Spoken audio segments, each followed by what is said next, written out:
Well everyone, it's time for us to go and take a look at the Apple Watch SE first generation and see how this particular Apple Watch holds up in basically the 2024 year. Now, I will tell you, I like this Apple Watch a lot. It came out back in 2020, and I definitely did think it was a very interesting, good watch when it first came out. It brought a lot of stuff to the table at that time, and I still think it's a fairly good watch to pick up for the most part. So if you want to pick up this Apple Watch or maybe some other Apple Watches I'd recommend buying, links will be down in the description. You can get them from there and you can help support the channel at the same time. Now, starting off with the outside of the Apple Watch SE, you can kind of see that this particular Apple Watch looks almost about the same thing as a majority of other products and Apple Watches Apple has ever made. This one came right before they basically started changing up the design a little bit more with the next couple Apple Watches. This particular design on the front came out in two different sizes. So it came out in that 40 and 44 millimeter sizes. Now, personally for me, I think those sizes looked very good. I think they still look very good for the most part. In fact, my Apple Watch Series 4 that I use still on an everyday basis,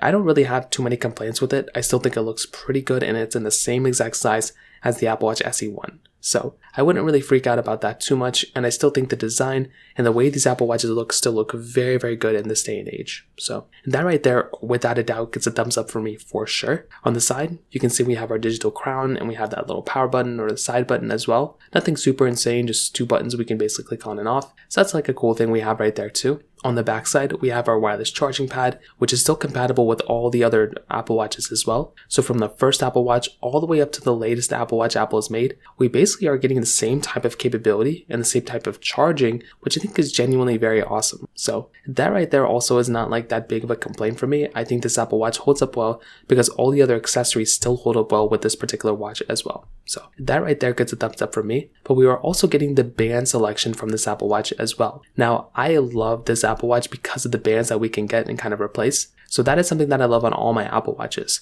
That if you get the Apple Watch in the same size, whether you get the most expensive Apple Watch or you get the cheapest one or you get the oldest one for that matter, you're basically going to be getting the same exact type of experience for the bands. You can mix and match for all those bands and you have that type of capability, which is genuinely actually very cool. And that in and of itself is something that I actually like a lot for this type of watch. So that right there again gets a thumbs up for me, and that kind of covers it up on the outside. There really isn't anything else super insane going on with it. It does have water resistance, which is pretty cool. It has the gyroscope, the speaker, up to 32 gigabytes of storage, which is pretty nice, and it's still a pretty good Apple Watch for the most part. Now, for the things that I normally do on an Apple Watch, this thing would be more than enough for me. Now, what do I mean by this? Well, every single thing I would mostly do with an Apple Watch, things like picking up calls and, checking notifications, maybe every once in a while changing music on my Apple Watch, but even that I never really do anything wild. The biggest thing, or maybe the most computational thing I do on my Apple Watch is probably like tracking my workouts.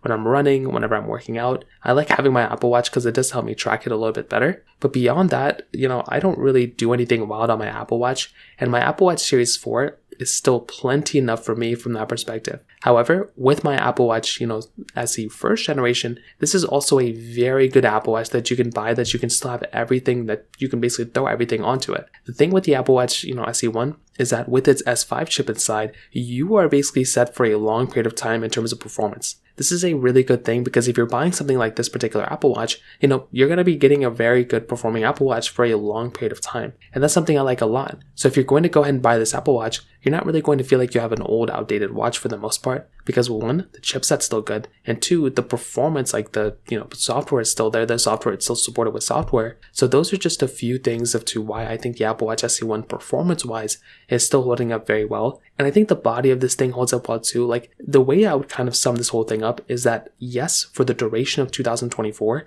this Apple Watch I think is still completely worth buying. It's still a very good Apple Watch for sure, and you're still getting a very, very good watch. The only thing I would kind of say for the most part is that with the Apple Watch SE 1, you are, maybe next year it may not be supported with software, so just kind of keep that in mind. But other than that, I think this is still a very good watch, and Apple Watches are interesting because you could probably still use an Apple Watch after it's done getting software support. You can probably still use it for like a year or two and still be perfectly fine for the most part as well. So that is kind of how I see the Apple Watch SE 1 holding up in 2024. If you have any other thoughts or questions, let me know in the comment section below. Hit the like button, that'll mean so much, but definitely hit that subscribe button. More importantly than everything else, I love every single one of you guys. Hopefully I'll catch you guys in the next video. Peace out till then.